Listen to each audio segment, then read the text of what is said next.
¿Pasarías una noche en una casa abandonada? Lugares abandonados hay muchos, algunos más deteriorados que otros.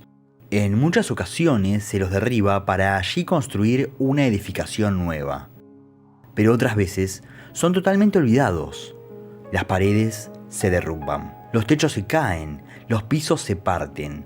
La naturaleza, tan sabia ella, vuelve a tener lo que es suyo. Las malas hierbas agrietan los pisos, creciendo constantemente. La humedad deteriora las paredes, ennegreciéndolas, dañándolas. En un lugar donde antes había vida, ahora solo hay silencio. Solo se escuchan las gotas caer de algún espacio inundado. Los pájaros haciendo sus nidos en el interior y en cada esquina las arañas tejiendo y edificando sus propias viviendas. Las huellas de lo que alguna vez fue un lugar lleno de vida, risas, llantos, sueños, quedan en el olvido. Y en la noche todo se acrecienta. Y si te contara que ese lugar es un hospital abandonado, tal vez lo pensarías 2 veces, antes de contestarme, con sus decenas de habitaciones, sus pasillos infinitos y su morgue en el subsuelo en la total oscuridad. Veamos. Te contaré una historia y luego me contestas.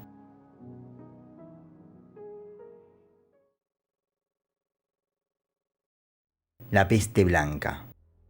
La tuberculosis mató a millones de personas en toda la historia de la humanidad. Conocida desde las sociedades más primitivas, considerada hasta no hace mucho como una enfermedad de muy difícil tratamiento, no tenía piedad de nadie. Llamada peste blanca debido a la palidez de los pacientes, la tuberculosis a mediados del siglo XIX había alcanzado niveles epidémicos, volviéndose responsable del 25% de las muertes anuales solamente en Europa. La enfermedad, que ahora se sabe que es infecciosa, ataca primero los pulmones y poco a poco va dañando otros órganos. La dificultad para respirar, el dolor intensivo en el pecho, la tos constante, la expulsión de sangre por la boca, la sudoración excesiva y más que nada por la noche son algunos de los síntomas, lo que provoca una muerte lenta y dolorosa. A principios de 1900, 1 de cada 9 muertes de Estados Unidos fue causada por la tuberculosis. Las autoridades sanitarias de los Estados Unidos fueron de puerta en puerta buscando a los enfermos, localizando a las personas que habían tenido contacto con ellos. A los pacientes se les proporcionaba comida, medicamento y un lugar para vivir. La atención gratuita de la tuberculosis solo fue posible gracias a una financiación estable y al apoyo de la comunidad, así como a la cooperación entre el gobierno, empresarios, sindicatos y grupos religiosos. Esto llevó a la creación de hospitales y centros de atención para enfermos. La tierra, que se conoce hoy como Waverly Hills, fue comprada por el mayor Thomas Hayes en el año 1883, donde creó la casa de la familia Hayes. Dado que la nueva casa estaba lejos de las escuelas existentes, el señor Hayes decidió abrir una escuela local para que asistieran sus hijas.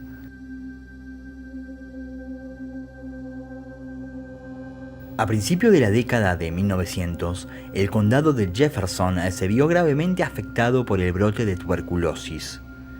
Había muchos casos en ese momento debido a todos los humedales a lo largo del río Ohio, que eran perfectos para la bacteria. Para tratar de contener la enfermedad, se abrió un sanatorio de madera de 2 pisos, que consistía en un edificio administrativo principal y 2 pabellones al aire libre, cada uno con 20 pacientes, para el tratamiento de casos tempranos de tuberculosis. En el año 1912, todos los pacientes con tuberculosis del City Hospital fueron reubicados en alojamientos temporales en tiendas de campaña en los terrenos de Waverly Hills, en espera de la finalización de un hospital para casos más avanzados. Luego, se abrió el hospital para el tratamiento de otros 40 pacientes y se añadió un pabellón infantil con otras 50 camas. El pabellón de los niños no era solo para los niños enfermos, sino también para los hijos de pacientes con tuberculosis que no podrían ser atendidos adecuadamente de otra manera. Una vez que los pacientes, médicos y enfermeros ingresaron a las instalaciones, se convirtieron en residentes y vivieron dentro del sanatorio. Esta era una comunidad autosuficiente con su propio código postal, cultivaban su propia comida y tenían su propia estación de radio. Los sanatorios en ese momento se construyeron en las altas colinas, rodeados de bosques para crear paz y una atmósfera serena. Se pensaba que el aire fresco, la buena comida y el sol ayudarían a curar a los enfermos, junto con una supervisión médica competente. El personal hizo todo lo posible para mantener la moral alta y mantener a los pacientes de buen humor.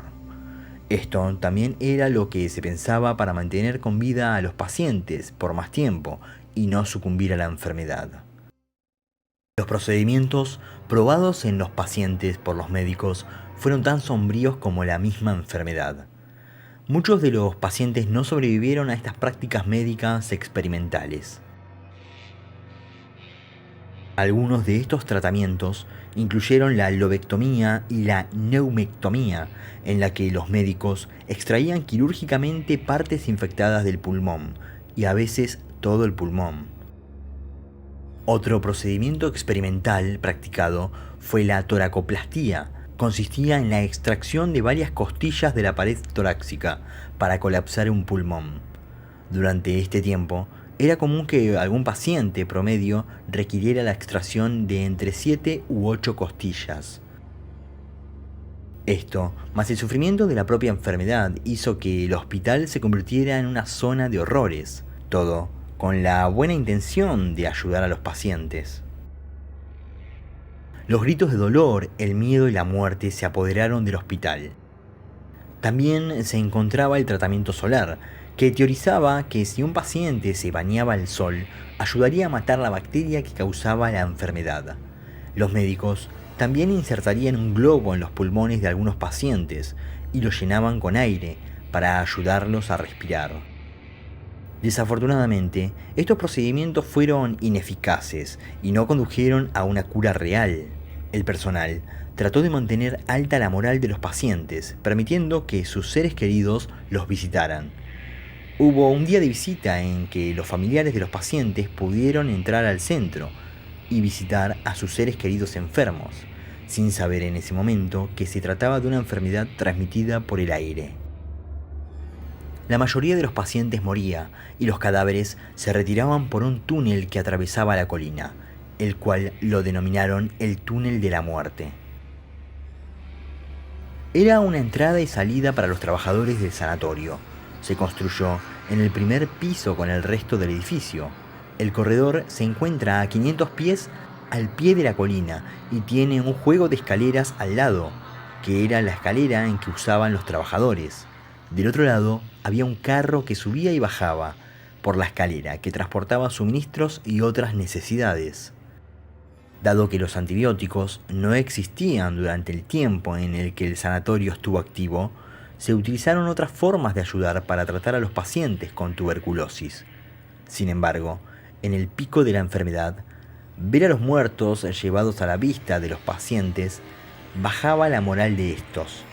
Por lo tanto, el sanatorio intentó transportar los cadáveres de la forma más secreta posible para aumentar la moral y reducir las tasas de mortalidad, utilizando el túnel para ese fin.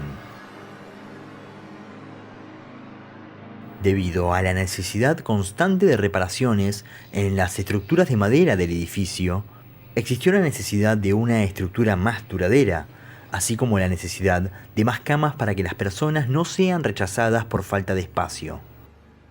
Pero después de la introducción de medicamentos contra la tuberculosis, disminuyó gradualmente hasta que ya no hubo necesidad de un hospital tan grande. Los pacientes fueron enviados a otros hospitales de la zona. Durante mucho tiempo, el edificio fue acondicionado como centro geriátrico, hasta su cierre definitivo en el año 1980, debido a evidencias de abandono y maltrato a las personas mayores. Se estima que en el sanatorio de Waverly Hills fallecieron alrededor de 6.000 personas durante los años que se mantuvo en funcionamiento. Jamás abrió sus puertas, solo quedan las historias. Las paredes y habitaciones con sus ecos del pasado nos hablan de sufrimiento, dolor y tristeza. Los que tuvieron el coraje de ingresar a sus habitaciones frías dicen sentir el aire sumamente pesado. Los sentidos se agudizan, el miedo se acrecienta. Tras el cierre del hospital, muchos hechos misteriosos han sido relatados por los que visitan el sanatorio y los trabajadores del centro geriátrico, el cual luego cerraría. Sombras, luces volantes y cuchicheos forman parte de las leyendas que corren sobre el sanatorio. Se puede igualmente percibir el espíritu de un hombre vestido de blanco, entrando por la cafetería. Nadie sabe quién es, pero algunos creen que es el espíritu de un viejo empleado del sanatorio que habría contraído la enfermedad. El fantasma de una vieja mujer ha sido a menudo visto en la entrada principal del sanatorio. Se ve a la mujer con las manos y las piernas encadenadas mientras su muñeca sangra. Ella implora ayuda y luego desaparece. En el tejado del hospital afirman que se oyen a voces de niños cantar. Y es que cuando el hospital funcionaba, los niños con tuberculosis estaban colocados sobre el tejado para los tratamientos, que consistían en exponerlos a los rayos del sol. Supuestamente era curativo. Pero eso no es todo. El cuarto piso está considerado como el sector más horroroso y activo del hospital. Allí se han percibido muchas sombras, apariciones de personas vagando por los corredores. Es normal escuchar las puertas crujir, incluso se habla de voces y gritos de dolor. En una ocasión, un guardia que trabajó muchos años en el centro geriátrico mencionó ver una cabeza flotar a través de una de las salas de noche. Desde ese momento, cambió de turno para trabajar de día, pero siguió escuchando pasos y susurros en los pasillos vacíos. Mucha gente ha informado de haber visto luces en el edificio por la noche, aunque hace muchos años no hay electricidad. Los mencionados ruidos de pasos, ruidos de cuchicheos, ruidos de puertas que se cierran en el vestíbulo son normales, pero quizás una de las leyendas más intrigantes sea la de la habitación 502. La leyenda cuenta la tragedia de dos enfermeras que se habrían suicidado allí. En el año 1928, la enfermera principal fue encontrada colgada del techo de la sala 502. Según búsquedas más amplias, ella tenía 29 años, estaba soltera y embarazada. En el año 1932, otra enfermera saltó por la ventana de la sala 502. Actualmente, muchos afirman sentir una sensación de opresión y de angustia muy grande al entrar en la sala. Otros afirman haber visto sombras desplazarse por las ventanas e incluso oír una voz que les decía «salgan de aquí», como si las enfermeras advirtieran a los visitantes que se alejen de esa habitación, la cual las llevó a la locura. ¿Qué habrán visto las enfermeras antes de cometer tales actos? El niño, que se ve jugar por los pasillos de la estructura, es uno de los fantasmas más conocidos del lugar, al cual se lo denominó Timmy. Se dice que es un pequeño de 7 años de edad que falleció en una habitación del hospital. Según cuenta la leyenda, Timmy entró al hospital junto a su madre, también enferma de tuberculosis. Su madre había fallecido, pero no le avisaron al pequeño para no derribarle la moral. Los enfermeros sabían que el niño correría el mismo final. Todos los días preguntaba por su madre y lloraba terriblemente, como si él supiera la triste realidad. Sus últimos días fueron desgarradores. Los enfermeros le llevaban juguetes, pero él solo aclamaba por su madre, y así fue como el pequeño falleció. Testigos afirman que algunas personas han arrojado pelotas hacia el rincón donde lo han visto, para que juegue con ellas. Después de un rato, se empiezan a escuchar las risas del niño, y las pelotas comienzan a moverse solas. En ocasiones, se dejaron juguetes y a los días aparecieron en la habitación donde supuestamente el niño había fallecido. El pequeño Timmy parece ahora sí querer jugar y estar alegre.